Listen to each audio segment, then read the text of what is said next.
2025 is slipping through our fingers, and even though all efforts seem to be focused on making more and more serious, Bat an eyelash.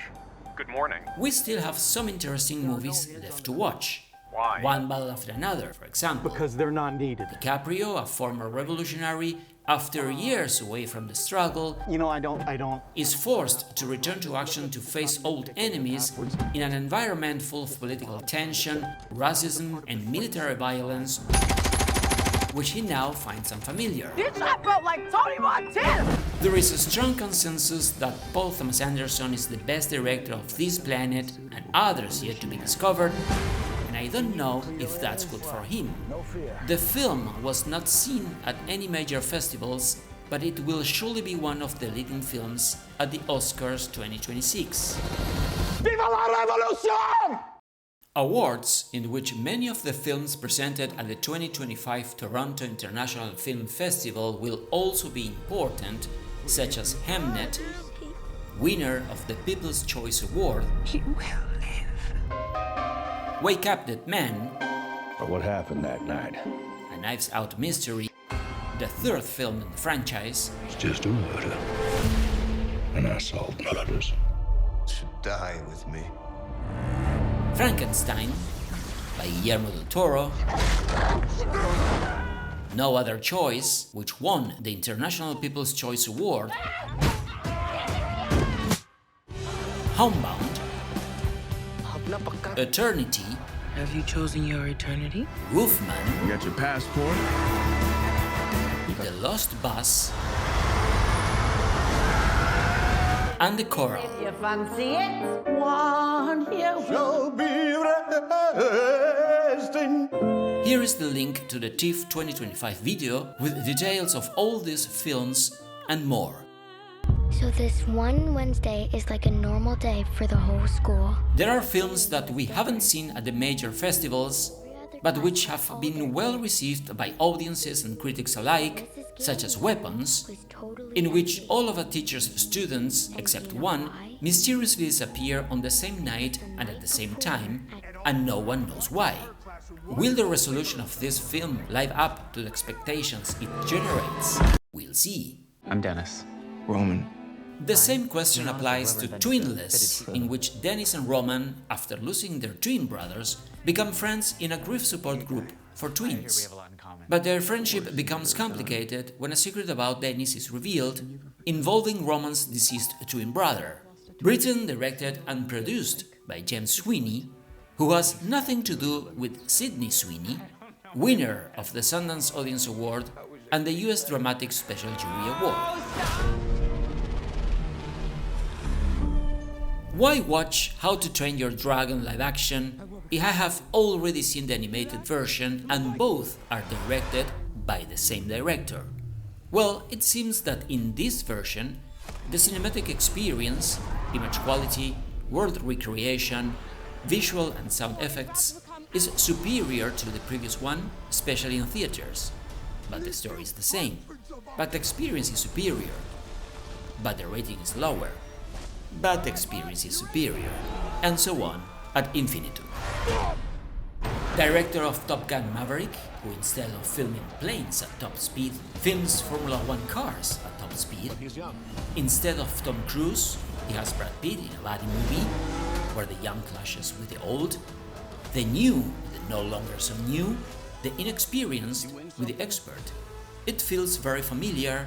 We have seen it before, but why not to watch it again if it is well done? The same goes for the second part of the last part, maybe, of Mission Impossible, in this case called The Final Reckoning, which Tom Cruise presented at Cannes. I found it almost impossible to finish watching the first part because of the over-the-top action scenes. How many dangers can fit into a single scene? And how many scenes of this type can fit into a 3-hour film? If this film is in this video, it is because we do not want to miss the conclusion of one of the most successful franchises in film history, which we ended up loving. I need you to trust me. One last time. And since we are talking about Cannes 2025, let's take a look at the following. Regardless of how the awards were distributed, I believe the most compelling film is SIRAT, which won the jury prize. It is the story of the father of a teenager who has not returned from a world that is completely foreign to him, and into which he is forced to immerse himself to find her, joined only by his 12-year-old son. The film that won the Palme d'Or was It Was Just an Accident, and although its political content makes me hesitate to see it, I have the impression that the plot revolves around a moral counterpoint that could be more than interesting. The main character is sure he has caught his former torturer, but what if that's not true? Could it be that in the end, the victims end up becoming worse than their perpetrators? That is the question. And continuing with the rhetorical questions. Celui qui est au milieu, c'est Truffaut. À sa gauche, bien sûr, le Chabrol. Et celui avec les lunettes noires, c'est Jean-Luc. Godard. Isn't the proposal of Nouvelle Vague irresistible? It's as if we were all accomplices in a game that consists of revealing another era and pretending to be those people who had fun while inventing something new, an activity that is certainly reserved only for a few geniuses. S'ils veulent la nouvelle vague, donnons-leur un raz-de-marée. The other highlighted films at Cannes 2025 were Sentimental Value, which won the grand prize of the festival, Sound of Falling, also winner of the jury prize, Resurrection, which entered the festival late and took home the jury special prize, The Secret Agent, winner of the Best Director Award for Clever Mendonça Filho and Best Actor for Wagner Moura, The Little Sister, winner of the Best Actress Award, and Young Mothers, Best Screenplay. Outside the awards, we had films by Wes Anderson, Julia Ducournau, winner of the 2021 Palme d'Or, Tariq Saleh, Grand Jury Prize at Cannes 2017 and Best Screenplay at Cannes 2022, and Carla Simon, winner of the Golden Bear at the Berlinale 2022. Remember that the full video of Cannes 2025 is at your fingertips. Og det var første I det jeg tenkte det ordet. And since we are in Berlin, let's note that Dreams not only won the Golden Bear, but also marked the conclusion of Dag Johan Haugerud's trilogy, which includes Love and Sex. I need a drink. It is remarkable that, in addition to Nouvelle Vague at Cannes, Richard Linklater also presented Blue Moon at the Berlinale this same year, with Andrew Scott winning the Best Supporting Performance Award. So now you're going to analyze me? Hey, we just got home and you would not believe.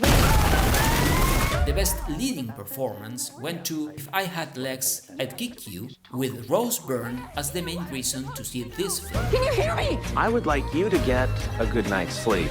Meng Huo won the Silver Bear for Best Director for Leaving the Land. Radu Jude won Best Screenplay for Continental 25. The Blue Trail won the Grand Jury Prize, and The Message won the Jury Prize, with which the audience did not seem to agree. Venice, meanwhile, awarded the Golden Lion to Father, Mother, Sister, Brother by Jim Jarmusch, Hello? although audiences preferred The Voice of Hind Rajab, which won the Grand Jury Prize. While the documentary Below the Clouds won the Special Jury Prize. Although The Smashing Machine did not win any awards, its director Benny Safdie did, taking home the Silver Lion for Best Director. Why didn't the Best Director direct the best film? We will never know.